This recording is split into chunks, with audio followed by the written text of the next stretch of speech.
Hello all. So I decided to do a couple of Christmas themed book tags just because it's near Christmas, and I decided to do this while donning my awesome Christmas fascinator that I made, as well as two of my annual Christmas socks, which are this really cool chill out penguin and this really awesome owl with reindeer horns, or antlers I should say, while doing said tag, because why not dress up? It's the holidays. And the first tag that I'm doing today is the Christmas Scenarios tag. This was created by Kelly's Book Spill, and it was loosely based on the zombie apocalypse tag, which I did forever ago. It's basically, you have 10 scenarios, you pick 5 books, you flip through one of those 5 books, and you pick the first name on that page, and that's the character for that scenario. So I have my jar with my books that I'm going to draw from, and I have my 5 books. I've picked a weird mix of classic and like modern books, so I don't know. I guess we're going to either pretend that all these characters live in the same time period as me to be at my Christmas gathering, or that I have my own TARDIS, in which I can travel and bring all these people to my Christmas gathering. Here are the 5 books that I've chosen. First one, Anne of Green Gables, because it'd just be fun to hang out with these characters, so I thought, why not? Eleanor and Park, because I'm hoping that Eleanor may get to come to my Christmas gathering, because her Christmas didn't sound that happy in this book. Little Women, because the March sisters take Christmas real serious, so I thought they should be included. Then I have Sherlock Holmes, just for wacky fun and shenanigans. Also, possibly because in my mind, I'm thinking that I, as an American, will get the Sherlock Christmas special after Christmas, but still in the holiday season. And then, lastly, The Host, because I feel like when there's an alien apocalypse, you don't get to celebrate the holidays much.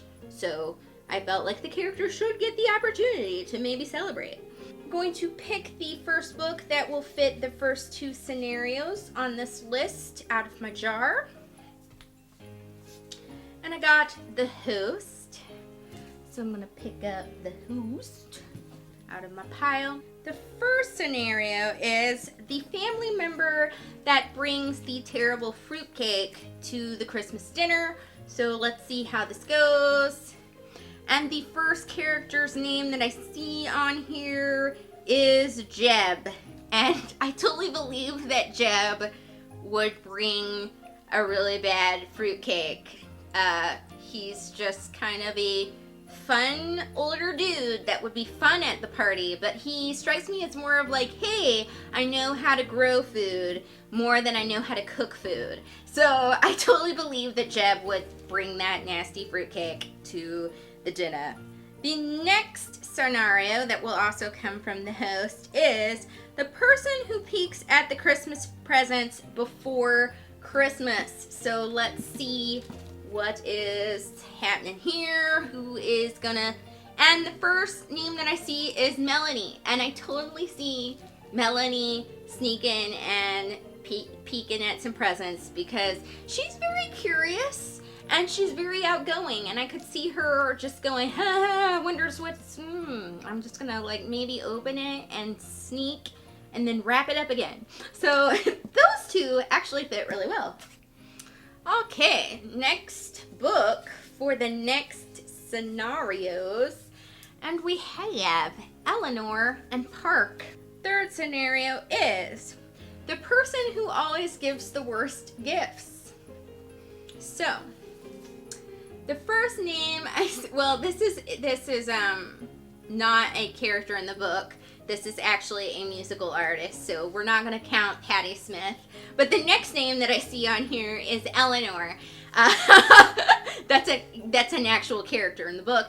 And I think Eleanor probably wouldn't give the greatest gifts. She's kind of awkward and not well adjusted to the gift giving cycle, so she probably wouldn't give the greatest gifts. Also, she's kind of low on money, so I believe it, but I think she would really come up with something from the heart, or maybe hand make something, and you would have to like respect her effort. Next scenario that comes from Eleanor and Park is the person who knocks over the Christmas tree at least twice during the season. So, let's see, what do I see? I got Eleanor again, so I'm gonna flip again. She can't be for both.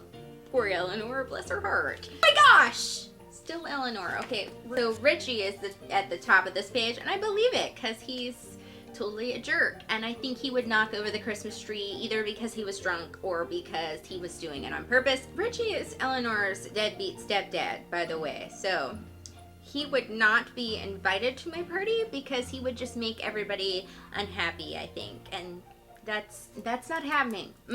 Only fun at my party. All right, next book. Uh-oh, my dog's barking.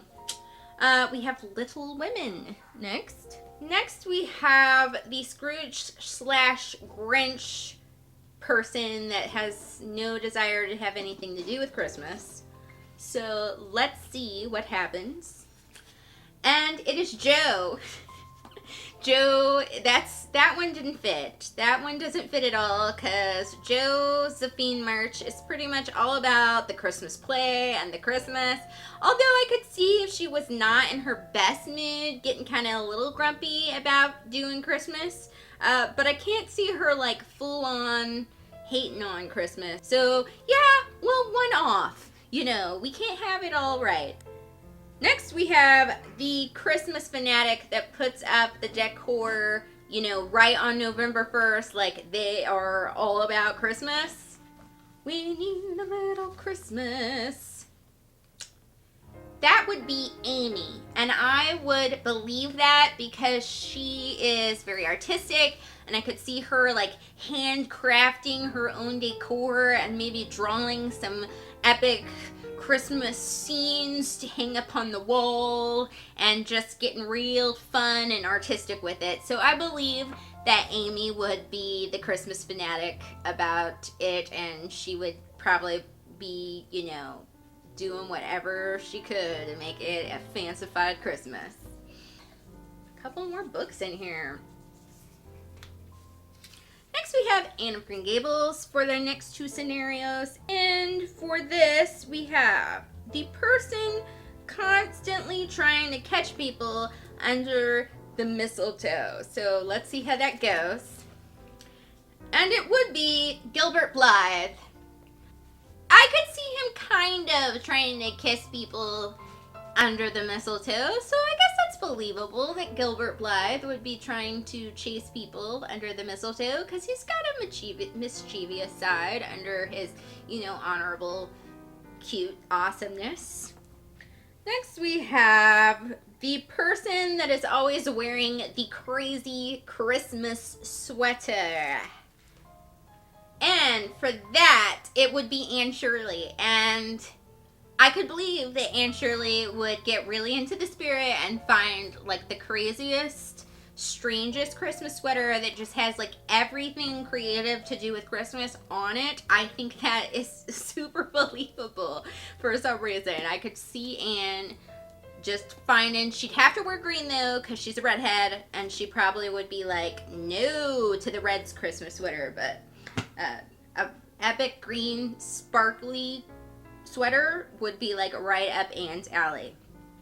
So of course the last book is Sherlock Holmes. Haha, in the jar.